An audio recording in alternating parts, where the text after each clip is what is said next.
నేను అంటాను, ఎవరైనా నన్ను ఫోన్ చేసి ఏమన్నా బాగున్నావా అంటే అలా అడగొద్దు.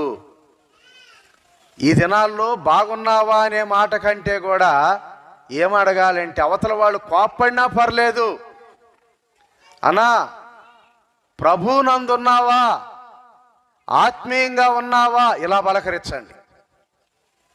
ఈ దినాల్లో దేవుని బిడ్డలు ప్రభువుకి వేరైపోతున్నారు, దేవునికి వెలపడి జీవిస్తున్నారు, అనుకుంటున్నారు మేము దేవునితో ఉన్నాం, దేవునిలో ఉన్నాం, దేవుని మందిరం ఉందా మాకు, దేవుని సేవకుడు ఉన్నాడు, మనం వాక్యం చదువుతున్నాం, వాక్యం వింటున్నాం, ప్రార్థన చేసుకుంటున్నాం అనుకుంటున్నారు. కానీ దేవుని బిడ్డలారా, సేవకుని నియమాలను పాటించటం లేదు, విశ్వాసుల నియమాలను పాటించటం లేదు.